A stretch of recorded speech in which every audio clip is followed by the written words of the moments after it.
Have you ever felt like you're just running in place? You set a goal, you're going to exercise, eat better, learn something new, but then the motivation just fizzles out and you're right back where you started. Well, what if the problem isn't you, but your whole approach? Okay, let's dive into this explainer on James Clear's Atomic Habits and unpack a completely different way to think about making real lasting change. This quote right here, it's the core idea that pretty much flips everything we've ever been told about achievement completely on its head. We are obsessed with goals, right? Lose 20 pounds, run a marathon, write a book. But Clear's point is that winners and losers often have the exact same goals. The real difference is the system they follow. So what this really means is we need to forget about the finish line for just a minute and focus instead on building a better starting block. And this is where it gets really, really powerful. See, an outcome-based approach says, I want to lose weight. That's all about the what. But an identity-based approach, it starts from the inside out, asking, who is the type of person who can achieve this? It focuses on the who. Now, what's so interesting here is how this visualizes the whole flow of change. Outcome-based habits are trying to force a new result onto an old identity. And let me tell you, that is an uphill battle. But identity-based change, that works from your core, moving outward. You decide you want to be a healthy person, and suddenly your actions start to naturally fall in line with that new identity. And this slide just captures that mental shift perfectly. Think about it. I'm trying to quit implies struggle. It implies deprivation. You're still identifying as a smoker who's fighting an urge. But saying, I'm not a smoker, that's a statement of fact. It's now part of your identity. And this isn't just playing games with words. It completely reframes your entire relationship with that behavior.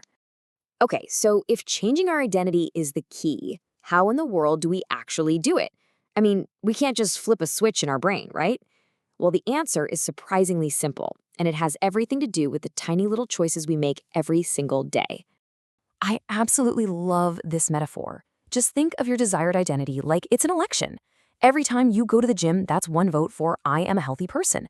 Writing just one page is a vote for I am a writer. Meditating for 1 minute is a vote for I am a calm person. See, no single vote wins the election, but you cast enough of them and a brand new identity starts to take shape. This is such a relief, isn't it? It means you don't need some massive life-altering overhaul to change. You just need to start casting these small, consistent votes. You are literally building up a body of evidence for your own brain, proving to yourself, one tiny action at a time, that you really are becoming this new person. All right, so we get the why, it's all about identity change. And we get the what, casting votes with our small habits. So now let's get into the how. Let's look at the practical framework we can use to actually design these identity-shaping habits. Every single habit you have, the good ones and the bad ones, follows this exact neurological loop. There's a trigger or a cue that sparks a craving. That craving leads to a response, which is the habit itself, and that delivers a reward, which basically tells your brain, hey, that felt good, let's do that again. The goal isn't to fight this loop, it's to learn how to engineer it. And this is our toolkit, the 4 laws of behavior change. To build a good habit, all we have to do is ask ourselves, how can I make the cue obvious? How can I make the craving attractive? How can I make the action easy? And how can I make the reward satisfying? These are the levers we get to pull to make good habits feel almost inevitable. Okay, let's get really practical here. The very first law is make it obvious. I mean, if the cue to do a habit is hidden away somewhere, you're probably not going to do it. So here are 2 incredibly simple formulas to make any new habit basically impossible to forget. The power of this is that you're not trying to find some new empty slot in your day. You're just bolting a new habit directly onto an existing one. The end of your current habit becomes the trigger, the cue for your new one. For example, after I pour my morning coffee, I will meditate for 1 minute. Simple as that. This visual shows it perfectly. It's not about doing a bunch of isolated actions. It's about building a chain.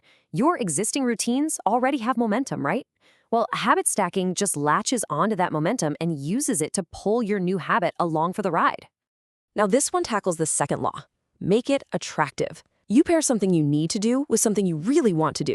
The promise of that want is what pulls you through the need. For example, after I answer my work emails, I will watch 1 episode of my favorite show. You're bundling the chore with a reward.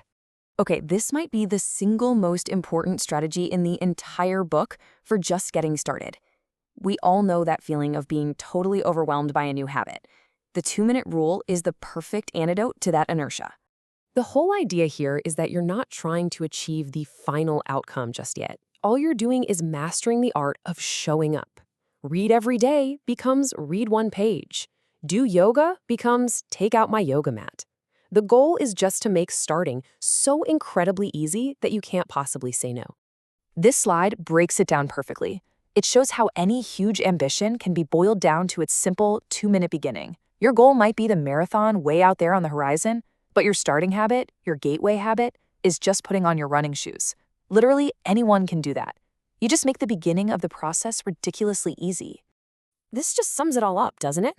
Don't worry about running a 7-minute mile if you haven't even mastered the habit of putting on your running shoes every single day. First, you have to make the habit of showing up automatic, totally non-negotiable.